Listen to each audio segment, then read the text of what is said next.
So we're back in the States, and that means one thing: it's time to get some shit done. After 6+ months cruising the Bahamas, we're back in Florida and preparing our Nordhavn for a long passage north. We tackle air conditioning repairs, replace a Starlink antenna, retrieve a 100-pound hydraulic pump from the Miami airport, and discover a serious problem with our wing engine shaft.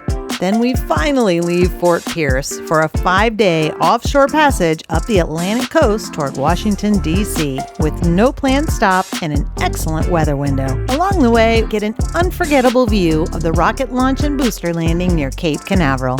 After 4 nights offshore and being a little sleep deprived, we get a bit silly as we reach the Potomac River towards Washington, D.C. If we haven't met before, I'm Jen and this is Dave, a Colorado couple trading snow boots for scuba fins aboard our Nordhavn MV Explorado. So welcome, we're happy you're here. We're in Fort Pierce, Florida. And so far I've got the diver scheduled for Thursday to do a hull dive and replace zincs, which I've got to go get zincs now because we're out. I've got the air conditioner guy came yesterday, fixed the salon compressor. The salon and galley was out. He fixed it sort of, he kind of hot wired it and jumped it, and then I had to go get parts for him. We are going to put on a new motherboard and a new soft start. That compressor for the salon and galley is a 48K 4-ton unit, and when it kicks on, it spikes our system pretty hard. So it'll pump up to like 40, 50 amps, and then it'll mellow out down to about 8 or 9. This will have it more of a slow ramp up. So anything over 2 tons, you should probably put a soft start on your air conditioner. So he's going to do that, and that's all under warranty. Then I had to go up to the dinghy store and get some patch, some Hypalon, and some very special Hypalon glue. This is the 2-part activator. So we got a little aggressive with the dinghy this off season and put a couple of holes in it. So we've had some tear aid and some Gorilla Tape and some stuff, and it's been temporary. Now we're going to fix it up permanently. And as I'm walking out of the store after she sells me the stuff, she goes, "Oh, and by the way, make sure you do it in a low humidity environment." We're in Florida, so I don't know how that's going to happen, but we'll probably wait until we get a little bit further north and find a nice cool night to do that. Yesterday, got a rental car and spent 7 hours driving, and I haven't driven a car in a year. Our lovely, lovely rental car. It's actually a minivan. What in the world is that? There's not a body in there, but there's something more important, and that is the hydraulic PTU pump for our Davit. It came in about 2 days after we left the States. Talk about a pain in the butt. I got it, but I couldn't bring it over to the Bahamas. Because you fly stuff in, they're going to want the VAT on this. This is a $5,000 pump. If they figured that out, they're 20% VAT plus import fees, whatever. I wasn't paying that. So I just figured if we didn't need it, I'd just let it sit. Yeah. And this has actually been sitting in the Miami crew lounge for the last 5 months. So I had to go to the airport today and get this, and I'll show you. And then also another Starlink. Our main antenna went out. They supplied us with a new one. We've been using the Mini, and the Mini's great, and the Mini doesn't use a lot of energy, which is fantastic. It's low amperage, but it's much slower speeds. We notice it when we get guests on board, and we have 5 or 6 people cruising the internet, or when we're trying to upload videos for YouTube. So now we're going to the high performance standard one. It's already mounted up there. We just have to replace the antennas. It's on the top up there on the mast. Jen's volunteered to do it because I'm scared of heights. And so she's going to go up there. I'm and the crazy one. This pump weighs also about 120 pounds. Oh. And so the cost to get it over to the Bahamas is just crazy. It's a big suitcase. It is the biggest suitcase I could find, and wait till you see how it's packed. I'll show you how I packed this. When it came in, it was crated beautifully. So it wouldn't be damaged in the transport. It was on like a pallet, wasn't it? Yeah. So now I'll show you how I repacked it, because I thought that, I couldn't bring a pallet into the crew lounge, and I couldn't get a pallet onto the plane. So I went to TJ Maxx or something like that. First, I bought some pillows. Looks like we got new towels.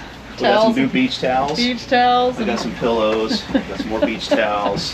We got another pillow, and then that oh is my the pump. gosh. Oh, that's funny. The other reason I couldn't ship it on an airplane or take it as luggage is because all these pumps are handmade. They're custom. They're built to spec, and so they also test them.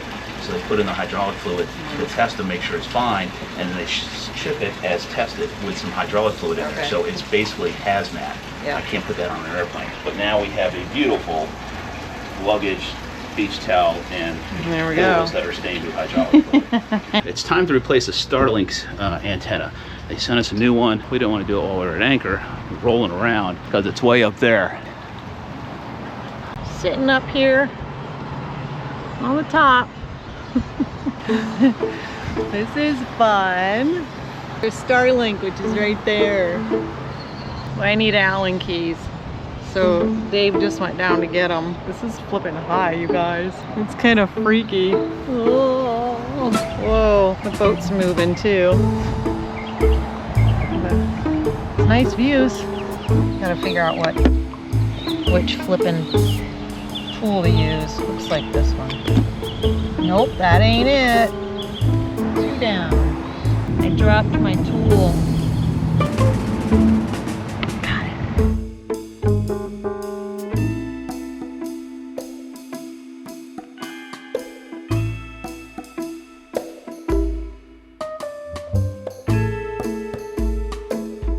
How it's done. I guess this is the next thing to like climbing a mast, except I'm not hooked in. So, I don't know. Make sure it I'm gonna works. start testing it while you start plugging it in.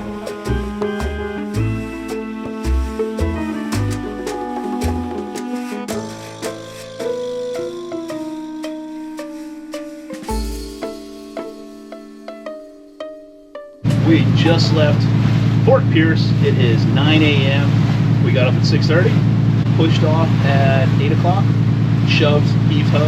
Yep. At 8:30 we were fueling and we're gone. Just Yeah. added some extra fuel. I was gonna play the game of how much fuel do we really need. Let's just not buy any. We'll make it to Yeah. where we're going and then see if the prices come down. But I'd rather just have. I like having fuel in the tanks just in case. Yeah, So it's a good safety measure. when we pulled out of the dock, what did we have go wrong? Oh, thrusters wouldn't work. Which ones? The back one. The back. Bow was fine. Yeah. The stern was out. Who was in charge of doing the engine room checks? You. Okay. Pre-underway checklist for the engine room. This is a test. We have the MV Explorado checklist that we made. What is number 1 on the pre-underway engine room checklist? Vent aft thrusters. Guess Why who are did you not? asking me questions? Oh, I'm doing this because I'm about to call myself out on this. We got a lot of stuff done, and one of them is we had divers come out and scrape the hull.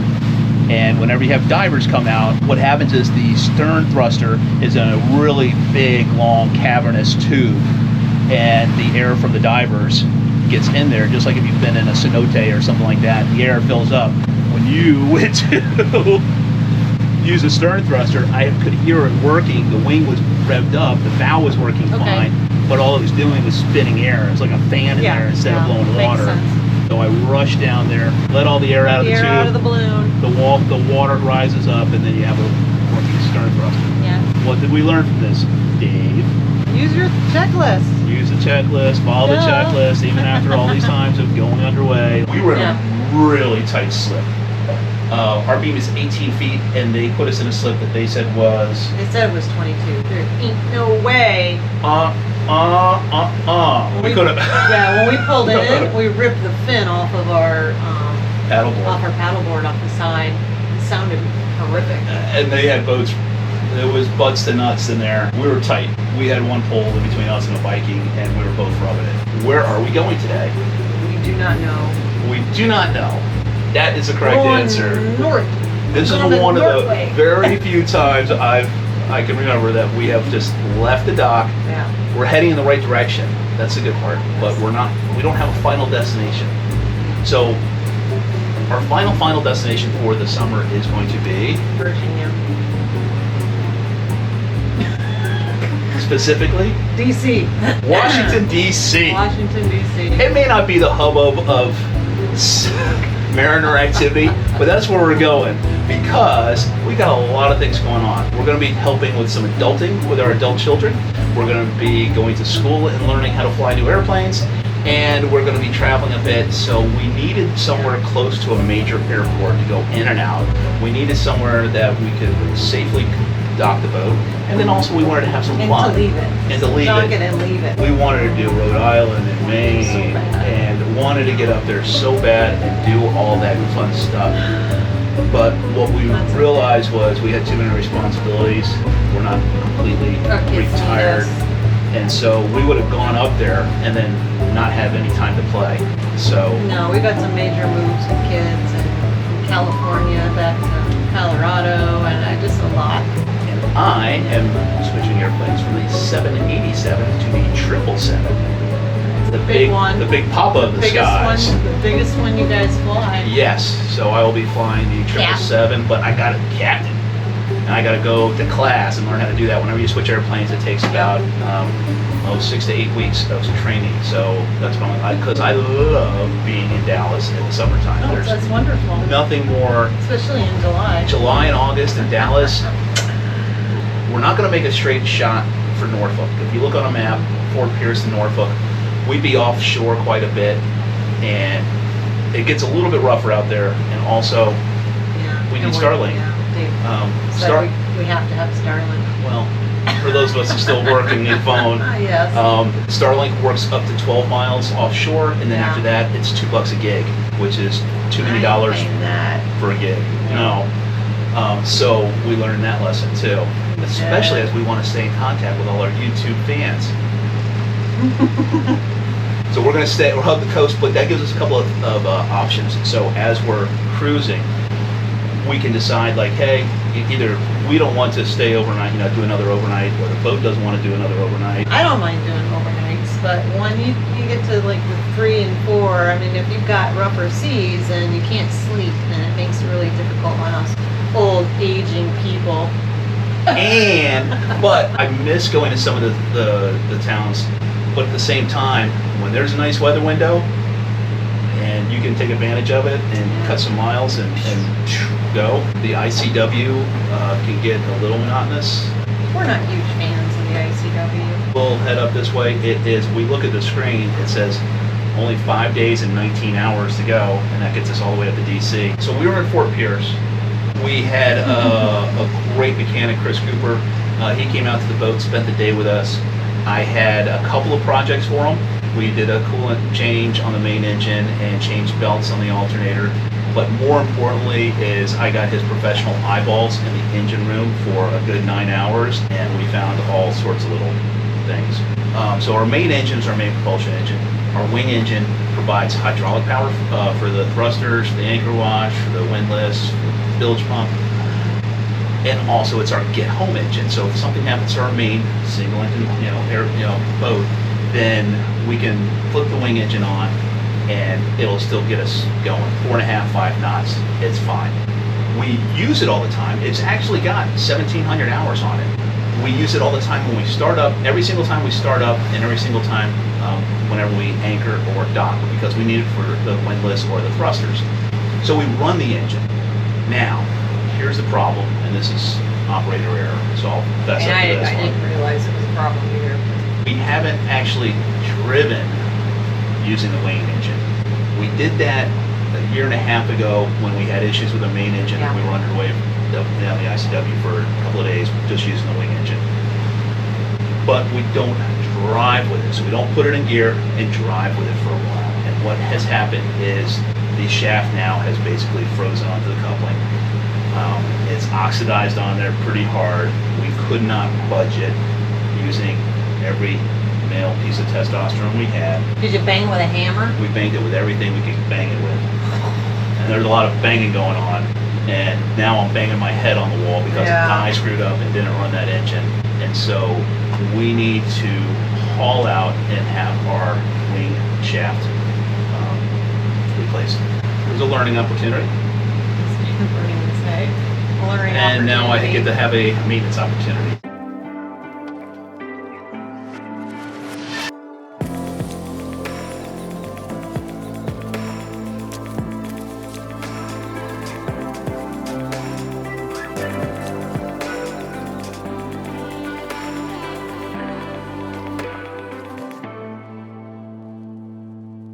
We're just getting close to Cape Canaveral and notice this big warning sign. That is for all of the rocket launches. And there is a rocket launch tonight at 6 o'clock. And it's now about 4 o'clock. So We pulled the engines way back because we cannot cross through there until the rocket is in space. It's going to take us about 2 hours to get to the edge, and then we get to see a rocket launch. Yay! But it's daylight, so probably won't be able to see it very well. We figured out all of these warnings from the U.S. Coast Guard. So what we are going to do, this is us, we can push it all the way up here. This is the danger zone. You cannot go in there. Then this is just a warning, so you have to watch out for falling space debris. What we're going to do is go right up to that lines. Be really close to it. I mean, as close as we can get on a boat, but I'm excited. I've never seen a rocket launch like that before. Oops, it's supposed to be right over there.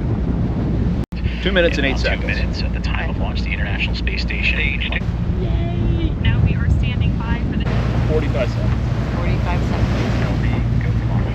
Side of T-minus 2 seconds, the 9 Merlin 20 and of the Falcon 9 first stage will ignite once they're at full power. Hey, was the smoke? Yep. Oh, this is late. It's already launched. Oh wow, that's really cool. So those rockets, they'll go back. We'll go to sonic boom again like we did last time. Oh really? Yeah.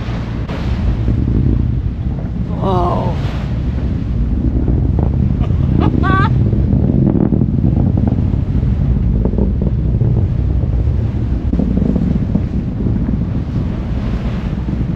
That's flipping cool. Was that the boom? No. Okay. Well, I can kind of see it way up there. As it will rapidly decelerate. Oh, there it is, landing. Landing zone. Stage 1 empty is safe. That's the coolest thing ever. Now we should hear the boom. Oh, Jesus. Oh, I got goosebumps. That's pretty good timing, huh? Oh, I got goosebumps, like literal goosebumps. I got Even though you knew, I goosebumps said, "We on should my hear the leg. boom." Yes, Boom. yes. All That right. was cool. Back in the boat we go. So we are on our first overnight in a while. In about 6 months. I think the last one we did was on our way to Turks and Caicos.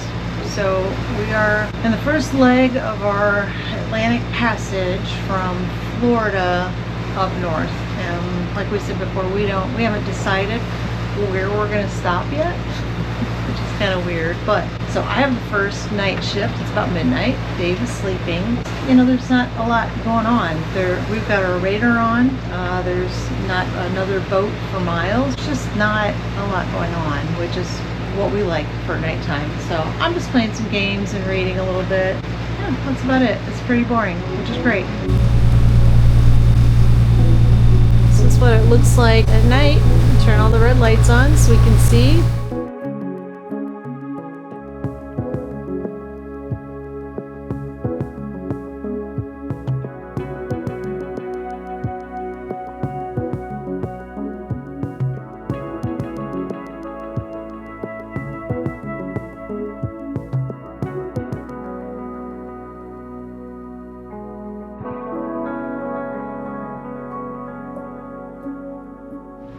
Morning. It's time for my shift. Dave woke me up at 5 a.m.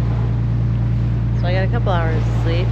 But this is my favorite. I love watching the sunrise and watching the sky change colors. It's just something about it. It's really cool. Anyways, we've got a couple of fishing boats out here now this morning. We passed 2 sailboats last night and that was it. There's no traffic whatsoever.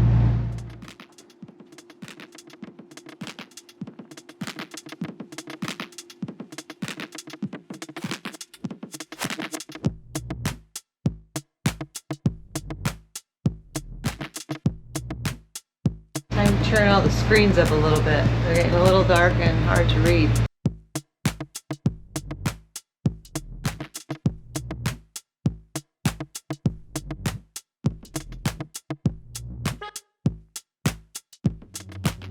Just finished another overnight. So it's been 2 nights so far. And it's really glassy out here. I mean, we've still got the big rollers. It's hard to walk in the cabin, but you can see the sunrise coming up. This is our kind of crossing, really, or not really crossing, a passage, to say. So I think we're going to go one more night, and then we might stop in Beaufort. I don't know how to, what's what, how to pronounce them. but that's the way we're headed. So I don't know if it's one more night or two, but I'll find out when Dave gets up.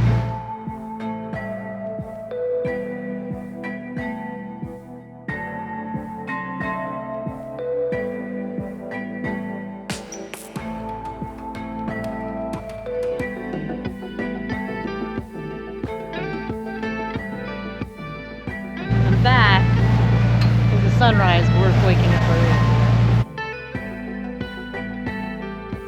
I just had my second sleep for our overnights. Slept pretty good. Dave let me sleep for like 5 hours. That is not part of the shift. It's still calm, crazy calm. Pretty sunrise. It's been uneventful, so we haven't filmed much, which is good. Been playing a lot of games, doing a lot of editing. This gives me time to edit because otherwise I miss out on nothing. These fishing vessels, I'm pretty sure, aim right at our boat. This dude is like coming right at me.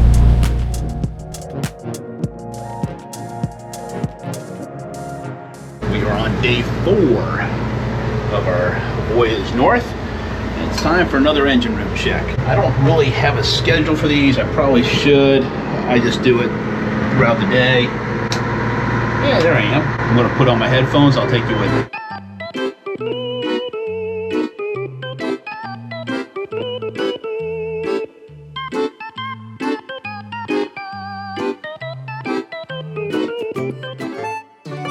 So what am I looking for when I do the engine room checks? Look, see, smell.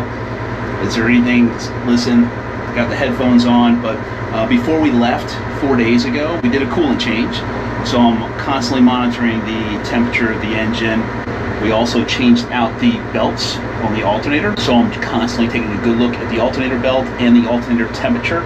We haven't been running the alternator very hard at all because we left the dock with 100%. Solar's been keeping it up with most of the use during the day, and the alternator's just been running real low. I think we've only been averaging about 40 or 50 amps out of the 170 amp alternator. Check the fuel, check the filters, make sure there's no excess vacuum on that ray core, which there wasn't. I changed those recently too, so they're all good. Check for the obvious things. Check for some leaks, check for the temperature of the hydraulic cooling pump, make sure that impeller is still running. I check the shaft, make sure that shaft temp is good, make sure it's still dripping. That's about it. There's 1 or 2 hydraulic leaks which I know about. I tightened up, wrenched them before we left, and it's still leaking a little bit, so that's probably something I need to look at later, but very, very little. Now that we're into day 4, probably every 3 or 4 hours. I think we've done 80 hours now, and we're just gonna keep on plugging away. We left down here in Fort Pierce, went all the way up. We're coming up now to Beaufort, North Carolina. The reason I make this distinction is this is about the last time we can cut in before we round Cape Hatteras and go around into Norfolk. So our final destination on this trip is up in Washington, D.C. So a lot of people cut in right here. The reason is going around Cape Hatteras sometimes isn't the best.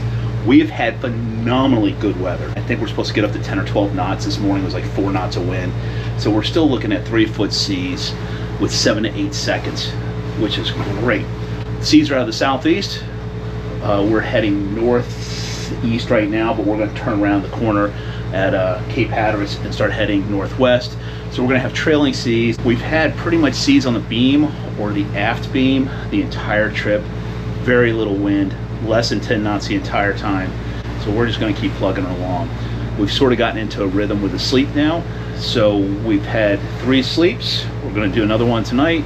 We're staying along the coastline because I need some internet. I'm addicted and I don't feel like paying $2 a gig. We're on the Roam Unlimited package, which is $165, although it just went up to $175. I got that email yesterday. So $175 a month for that. You get past 12 miles offshore, it kicks off, and then you go into ocean mode, which is $2 a gigabyte, which can really crank up there at 3 o'clock in the morning while you're doom scrolling around the interweb looking at rabbit holes and stuff. So we just keep it within 12 miles. That also gives us opportunities if we need to bail out, just options. The Northeast has a huge high pressure system right now. They are setting record temps. They're supposed to get that cold front, supposed to come pushing through. Everything drops to 60, but whenever you see anything that drastic, you know there's some thunderstorms, and that's what's happening too. So we're going to see some pretty strong thunderstorms come through.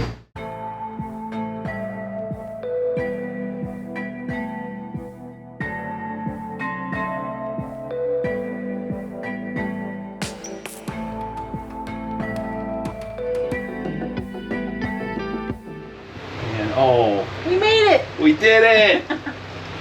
We are in Norfolk. Hampton. What? Hampton, Virginia. Hampton, I'm sorry. We're headed Norfolk's across the river. towards Norfolk, but it's across the river. Just tucked in underneath the highway or beside a highway. Now it's time for some dinner. That was Muddy river. Yuck. I don't miss anchoring in the Chesapeake. You can't see your anchor or your chain. The chain comes up muddy, but we have a cold front moving in. So it was 96 yesterday. It hit a high. There's the clouds coming in. And it's gonna get down to 60 today as we move up to DC. So it'll be a little different. I'm actually looking forward to cooler weather. Let's go check out the dirty, muddy anchor. You like your job? best job ever. That's gonna be my job next year. That's the important part, that swivel right there. Make sure you get all the gunk and stuff out of there. Ew, the muddy mess. But it was a beautiful morning. Dave actually took the e-foil out on this muddy river water, but he had a blast. When's it gonna rain? Later today. So there's all the radar there. We're going up. We're gonna turn left to Potomac and head on in there.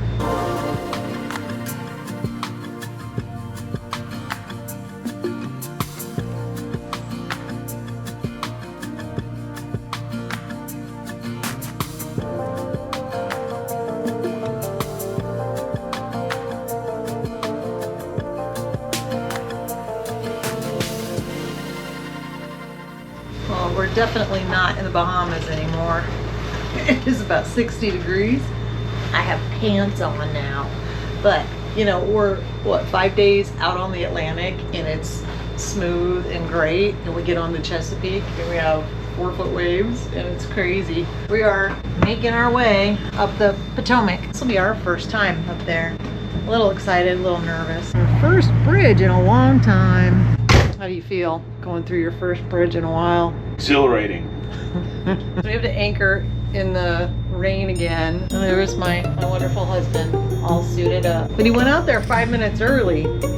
Why are you out there standing in the rain? We have 5 minutes. That's lovely. Don't go out yet. Be wet and cold.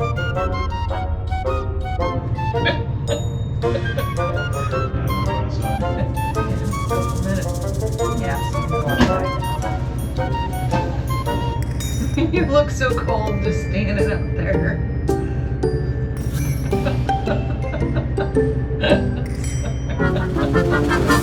I'm happy. Cute little lighthouse. Yeah, stop breathing so you can stop fogging up the windows. Check out this bridge. Still raining.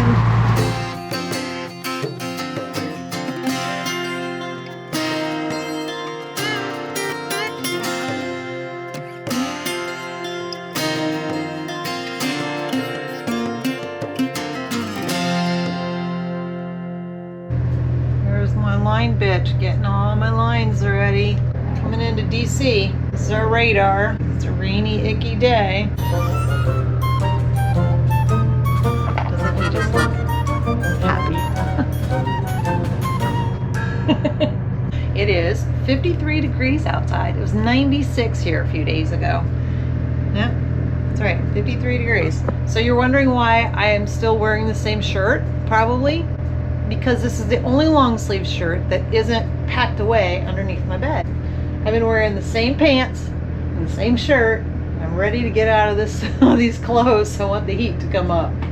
We haven't felt this since last year in Colorado. We are just rolling into Washington, D.C. Got about 30 minutes. Dave just went outside to get the lines ready. It'll be our home for the next few months.